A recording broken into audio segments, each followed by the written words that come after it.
Hello friends, welcome to Gargi education.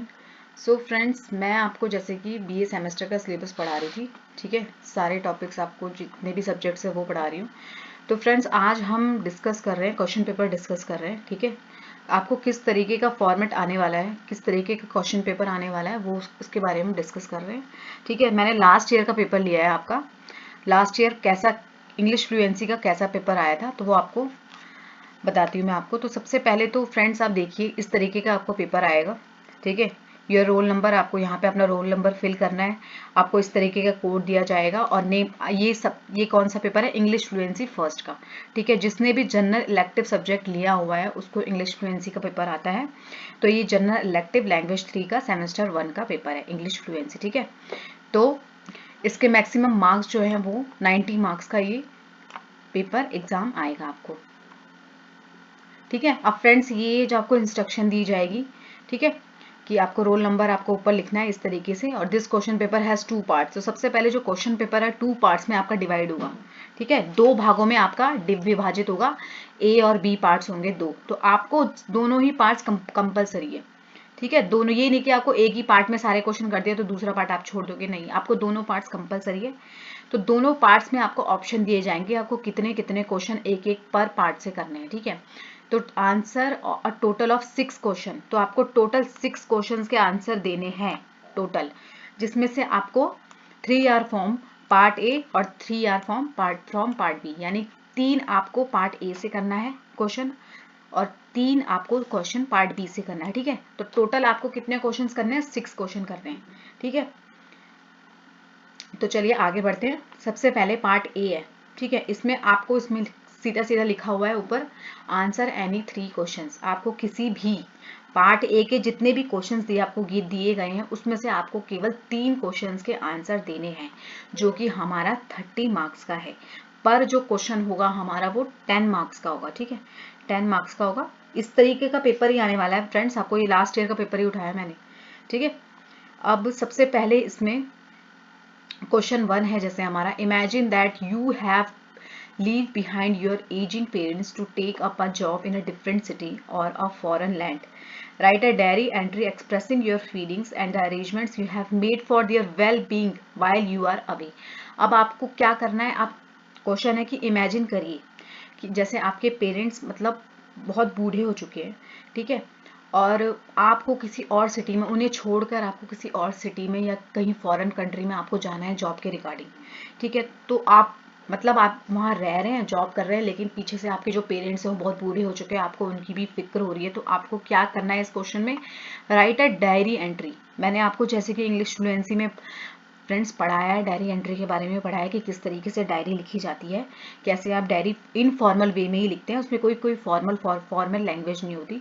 तो आपको diary लिखनी है, right a diary entry expressing your feelings, यानी आप अपनी फीलिंग्स किसी से शेयर नहीं, यानी किसी व्यक्ति को नहीं लिखना, अपनी डायरी में जैसे हम कुछ लिखते हैं अपनी डायरी में, डे टू डे लाइफ को, लाइफ का मतलब कुछ भी हम शेयर करते हैं अपनी दिनचर्या वगैरह, तो आपको एक डायरी एंट्री करनी है जिसमें आप अपनी फीलिंग्स लिख रहे हैं अपने पेरेंट्स की, कैसे आपने अपने पेरेंट्स के साथ चाइल्डहुड में कैसे टाइम बिताया है, किस तरीके का आप अपने पेरेंट्स से कैसे जुड़े हुए हो इमोशनली। तो इस तरीके से आपको अपनी फीलिंग्स लिखनी है और the arrangement you have made for their well being while you're, और आपको वो अपने फीलिंग भी लिख सकते हैं और आप ये भी दिखा रहे डायरी में कि मैंने उनके लिए क्या क्या अरेंजमेंट किया है, मेरे द्वारा क्या क्या अरेंजमेंट किया गया है मेरे पीछे, मतलब जब मैं वहाँ से जा रहा था, ठीक है। तो एक तरीके को आपने अपने पूरे शब्दों में अपनी फीलिंग्स लिखनी है एक डायरी में, ठीक है। एक डायरी एंट्री लिखनी है आपको, समझ आ गया? तो फ्रेंड्स, मैंने आपको ये डायरी एंट्री पढ़ाया है। आप चाहे तो वीडियोस, जो मेरी इंग्लिश फ्लुएंसी की वीडियोस मैंने आपको बनाई है, आप प्लेलिस्ट में जाके देख सकते हैं, ठीक है। सेकेंड क्वेश्चन है, right a blog post regarding an incident that change your perspective. आपको एक ब्लॉग पोस्ट लिखनी है, यानी फ्रेंड्स मैंने आपको बताया था ब्लॉग पोस्ट के बारे में भी मैंने आपको पढ़ाया हुआ है इंग्लिश फ्लुएंसी में। आपको एक ब्लॉग पोस्ट लिखना है, एक इंसिडेंट लिखना है आपको। उस ब्लॉग पोस्ट में आपको किस चीज का इंसिडेंट लिखना है? एक ऐसी घटना जिसने आपके जीवन को जीने का तरीका बदल दिया, आपके जीवन जीने का नजरिया बदल दिया, ठीक है। तो आपको एक इंसिडेंट लिखना है, एक इंसिडेंट आपको ब्लॉग पोस्ट की फॉर्मेट में लिखना है कि जिसने आपके जीवन को बदल दिया। आपको एक ब्लॉग लिखना है इसके ऊपर, ठीक है। तो ये क्वेश्चन मैंने आपको करवाया, आपको ऐसे ब्लॉग पोस्ट के बारे में समझाया हुआ है इंग्लिश फ्लुएंसी के वीडियोस में, ठीक है, आप देख सकते हैं उसको। थर्ड क्वेश्चन से राइट अ पैराग्राफ लिखना है आपको इसमें ऑन द प्रोवर्ब। प्रोवर्ब आपको पता होगा, जैसे कि जैसे हम बोलते हैं ना, where there is a will there is a way, मतलब जहां चाह है वहां राह है। तो आपको इस पे एक पैराग्राफ लिखना है, ठीक है। तो इस पे एक पैराग्राफ लिखना है, आप कैसे भी लिख सकते हैं, आप अपने शब्दों में किस तरीके से आपको कोई भी चीज आप लिख सकते हैं कि जैसे आप किसी भी फील्ड में जाते हैं, आप चाह रहे हैं उस फील्ड में जाना, तो अगर आपकी इच्छा है उसमें जाने की, अगर आप चाहते हैं लाइफ में कुछ करना, तो आपके रास्ते अपने आप ही खुलते चले जाते हैं। तो एक तरीके से बोला गया है कि जहाँ चाह है, जहाँ पे हमारी इच्छा है अगर काम करने की, हमारी इच्छा शक्ति है, तो हमें रास्ते स्वयं ही मिलने लग जाते हैं। तो where there is a will there is a way, तो इसके ऊपर एक पैराग्राफ लिखना है आपको, ठीक है। पैराग्राफ अपने स्कूल टाइम में भी लिखा होगा, तो उसी तरीके का पैराग्राफ आपको लिखना है जिसकी हेडिंग होगी where there is a will there is a way, ठीक है। फोर्थ क्वेश्चन है आपका friends, fill in the blanks दिया गया है आपको, जिसमें से आपको करेक्ट आर्टिकल्स और प्रीपोजिशंस फिल करना है, ठीक है। आर्टिकल्स और प्रीपोजिशन, सही आर्टिकल और प्रीपोजिशन, जहाँ पे आर्टिकल्स की जरूरत है वहाँ पे आर्टिकल्स, और जहाँ पे प्रीपोजिशंस फिल करना है आपको वहाँ पे आप प्रीपोजिशंस फिल करेंगे, जो कि मैंने आपको, देखो आर्टिकल्स तो फ्रेंड्स बहुत ईजी होता है। आर्टिकल्स आपको पता होगा कि आर्टिकल्स में ए एन द का यूज होता है, और एन का यूज आपको पता है, हमें जो भी हमारे वॉवल साउंड होते हैं और उसमें हम ए एन का यूज करते हैं, और जहाँ वॉवल्स नहीं होता वहाँ हम कॉन्सोनेंट होते हैं वहाँ पे हम अ का यूज करते हैं, और बाकी जो भी इंडिविजुअल थिंग होती है वहाँ पे हम द का यूज करते हैं, ठीक है। और प्रीपोजिशंस भी मैंने आपको समझाया हुआ है सारा। इंग्लिश फ्लुएंसी के अंदर जितनी भी ग्रामर, जो भी ग्रामेटिकल से रिलेटेड वीडियोस है, मैंने आपको उसमें बहुत अच्छी तरीके से प्रीपोजिशंस भी समझाया, आप चाहे तो उसको गो थ्रू कर सकते हैं वीडियोस को, ठीक है। तो ये आपको करना है, ठीक है। फिफ्थ क्वेश्चन में आपको एक पैसेज दिया गया है, देखो, read the passage given below, identify 10 mistakes and rewrite the passage with correction. आपको 10 मिस्टेक्स इसमें आइडेंटिफाई करनी है, ढूंढनी है, और फिर दोबारा से ये पैसेज लिखना है, ठीक है। जब आप करेक्ट कर लेंगे उसको, तो फिर आपको दोबारा से ये पैसेज लिखना है। तो इसमें 10 मिस्टेक, यानी देखो 10 इसमें सेंटेंसेस दिए गए हैं, तो आपको इसमें से 10 मिस्टेक्स ऐसी ढूंढनी है कि जहां जहां पे गलती है वहां वहां पे इसको एरर्स है, एरर्स को आपने ठीक करना है, करेक्ट करना है, और फिर आपको दोबारा से ये पैसेज लिखना है, ठीक है। इस तरीके से है। तो ये वाला यहाँ से 4 क्वेश्चन है, यहाँ से हमारा 5th क्वेश्चन स्टार्ट है, ठीक है। ये पूरा 5th क्वेश्चन है, ठीक है। तो ये 5th क्वेश्चन हो गया हमारा। यहाँ पार्ट ए में हमारे 5th तक क्वेश्चन दिए गए, तो इन्हीं 5 क्वेश्चन में से आपको, जो हमारे 1 से लेके 5 तक दिए गए, इन्हीं 5 क्वेश्चंस में से आपको कोई भी जो आपको सही लगते हैं, जो आपको इजी लगते हैं, जो आपने अच्छी तरीके से प्रिपेयर किए हुए हैं, आप कोई भी 3 क्वेश्चंस अटेम्प्ट कर सकते हैं, ठीक है, एग्जाम में। चाहे आप प्रीपोजिशंस का आपको बहुत इजी लगता है तो आप प्रीपोजिशंस कर सकते हैं, आपको पैराग्राफ इजी लगता है, या आपको ये 10 मिस्टेक्स और वो वाला एरर्स मिस्टेक्स आपको इजी लगता है, तो आप कोई भी 3 ऐसे क्वेश्चंस आप एग्जाम में अटेंड कर सकते हैं, ठीक है। फिर उसके बाद आता है हमारा पार्ट बी। पार्ट बी में भी आपको कितने क्वेश्चन करने हैं, एनी 3 क्वेश्चंस, कोई भी 3 क्वेश्चन जितने भी दिए हुए हैं। तो सबसे पहले 6th क्वेश्चन दिया गया है इसमें, लास्ट 5th था, इसके बाद 6th दिया गया है कि read the passage given below and answer the questions that follows. यानी कि एक पैसेज दिया गया है फ्रेंड्स, आपने पहले भी ऐसी चीजें करी होंगी, एक पैसेज जिसमें आपको आंसर ढूंढने होते हैं, तो आप करते चले आ रहे हैं इसको, जब से आपने इंग्लिश पढ़ी होगी, आप 6th स्टैंडर्ड से ऐसी चीजें करे हैं कि पैसेज से रिलेटेड आप क्वेश्चन सॉल्व आपको आता ही होगा, ठीक है। तो आपको ये पैराग्राफ आपको पढ़ना है। तो सबसे पहले फ्रेंड्स, जैसे इसमें क्वेश्चंस दिए गए हैं इससे रिलेटेड, ये यहाँ तक पैराग्राफ है, आपको ऐसे क्वेश्चंस दिए गए हैं, तो आपको इन क्वेश्चंस का आंसर लिखना है, ठीक है। आप क्वेश्चन ध्यान से पढ़ेंगे, तो फ्रेंड्स आपको सबसे पहले तो क्वेश्चन ध्यान से पढ़ने हैं, ठीक है। आप पहले पैराग्राफ नहीं, पहले क्वेश्चंस बहुत डीपली पढ़ेंगे।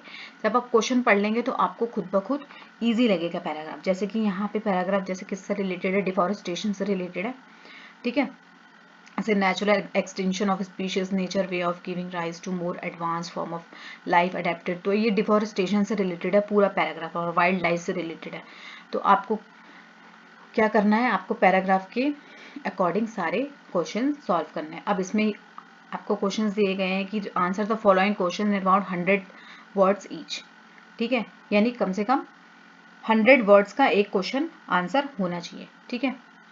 तो इसमें 5 क्वेश्चंस दिए गए हैं, जो कितने की, जिसमें 3 क्वेश्चंस आपको करने हैं, फर्स्ट, सेकंड एंड थर्ड, और जो कि 5 मार्क्स के हैं, ठीक है। 3 5 से 15, तो 15 मार्क्स का आपका ये पूरा पैराग्राफ हो गया, ठीक है। तो what factor does the author mention as being responsible for putting serval animal in the waiting list word extinction? How does the increase in human population affect animal life? तो ये चीजें। उसके बाद mention any 4 reason for large scale cutting of trees, ठीक है। From the passage given, अब इसी passage में से आपको, ये तो 3 क्वेश्चंस हो गए, फिर इसी पैसेज में से आपको कुछ सिनोनिम्स भी ढूंढने को बोला गया है।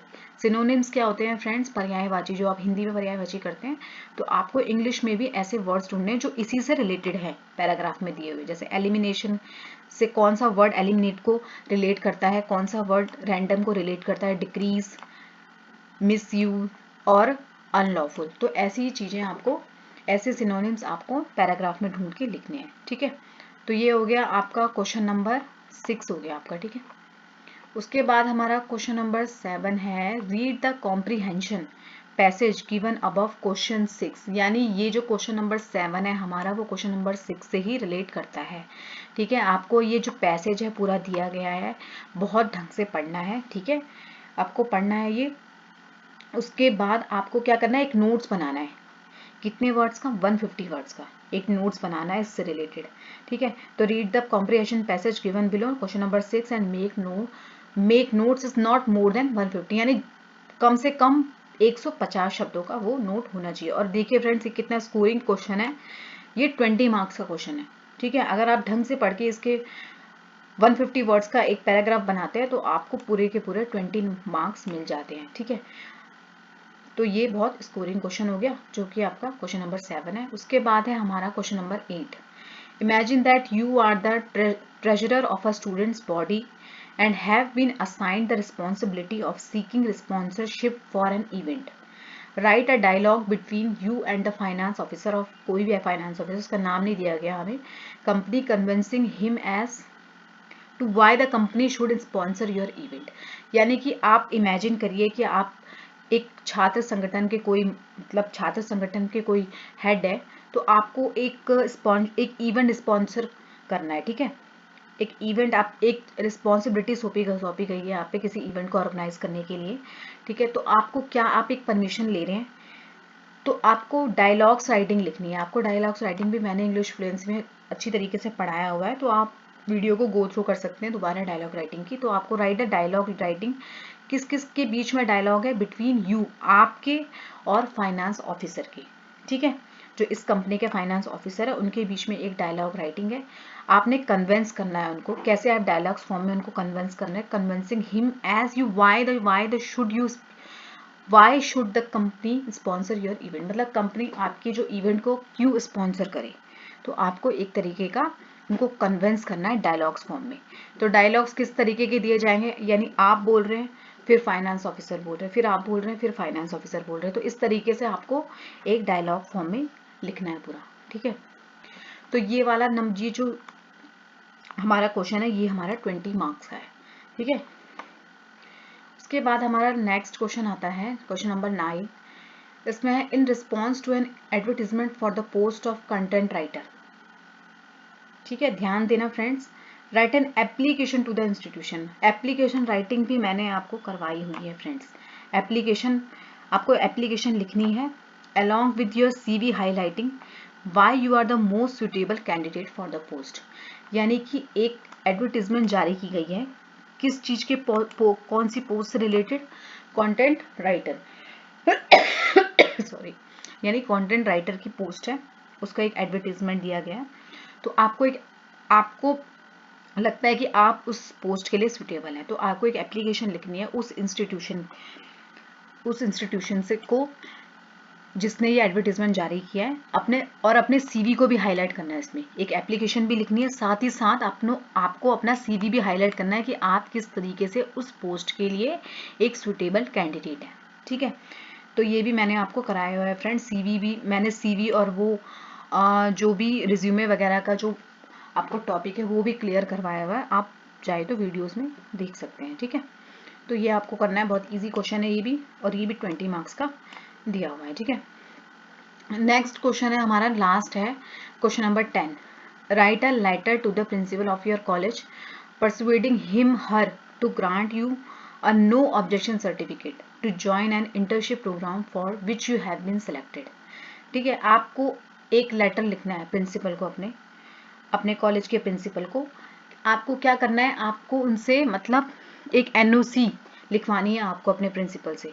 किस चीज़ की एनओसी है कि आपका नाम आ रखा है, आप सेलेक्ट हो रखे हैं इंटर्नशिप प्रोग्राम में, तो आपको एक एनओसी लिखवानी है अपने प्रिंसिपल से कि आप प्लीज़ सर एनओसी जारी कर दीजिए, मुझे मेरे को ज्वाइन करना है इंटर्नशिप प्रोग्राम, तो जिसके लिए मैं सिलेक्ट हुआ। तो आपको इस तरीके से लेटर लिखना है प्रिंसिपल को, ठीक है। तो to the letter to the principal, जो भी नाम आएगा स्कूल का, फिर रिक्वेस्टेड सर करके, फिर सब्जेक्ट करके, और फिर आपको बॉडी लिखनी है लेटर की कि किस तरीके से आप कन्विंस कर रहे हैं उनको एनओसी जारी करने के लिए, ठीक है।